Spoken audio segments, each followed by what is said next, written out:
Unforgettable stories out of Western Jamaica from the scrapbooks of Adrian Freighter. While not entirely an alien term, hijacking is a term that many Jamaicans would not readily identify with.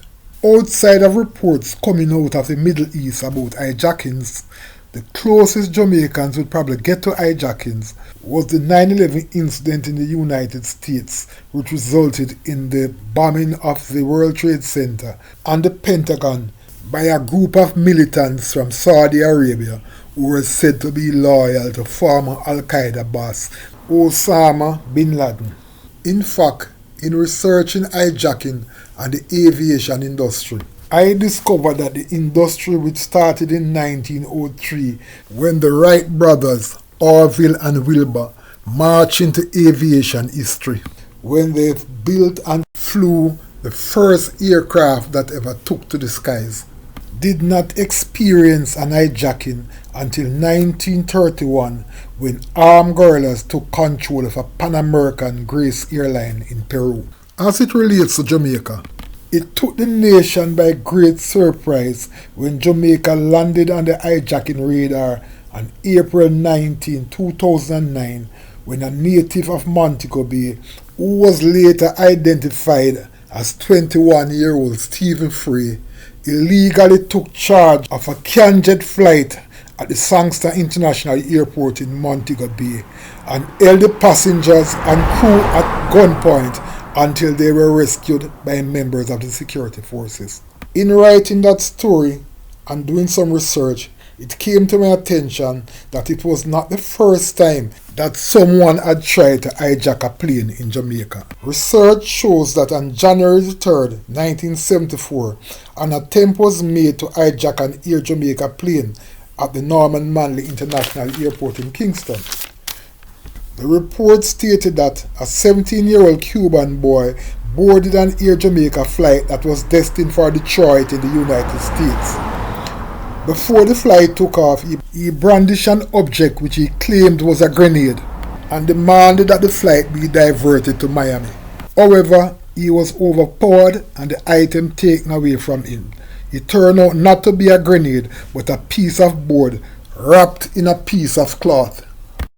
The 2009 incident with Stephen Fray was considered to be very serious at the time because at the time of the incident he was armed with a handgun, which he reportedly used to intimidate and frighten the passengers and the crew on the aircraft. He reportedly fired one shot in the aircraft during the incident that started at 10 o'clock on Sunday night and ended at 6 o'clock the following morning. Fortunately for the crew and the passengers, a specialist team of police and soldiers were able to make their way onto the aircraft and subdue and took Fray into custody before he could do any serious harm. In this edition of Lest You Forget, I will be revisiting that incident from a story I wrote for The Gleaner, which was published on April 22, 2009, under the headline, Top Marks. Team members describe how cops, soldiers defuse hijack. The story read as follows. As accolades continued to pour in for the security forces, the men who carried out the mission in which 21-year-old hijacker Stephen Fray was apprehended and his ostrich rescued without injury said yesterday the merit of their training in a situation which had the potential of going awfully wrong was tested. My first concern was that Fray might try to harm the passengers and crew and the detrimental effect that would have on Jamaica. Superintendent Maurice Robinson, the commanding officer for the St. James Police, told the Gleaner yesterday. We were also concerned about the young man's mental state. Yesterday, another group gave public praise for the peaceful end to this week's hijacking hostage drama at the Sangster International Airport in Montego Bay, St. James. The Jamaica Council of Churches said it was grateful to God for the gift of courage, level-headedness and wisdom with which he endowed all the professionals who worked tirelessly to ensure the safe release of all passengers and crew of Canjet Flight 918. We are also relieved that no injury befell the young hijacker and anticipate that while the law takes its course, he will receive any medical attention deemed necessary by the relevant professionals, counsel added. Based on the account of one member of the airline crew who was rescued in the daring early morning operation, it was done with such professional precision that for her it was like watching a well-scripted version of Fox Television's Cops unfolding before her eyes.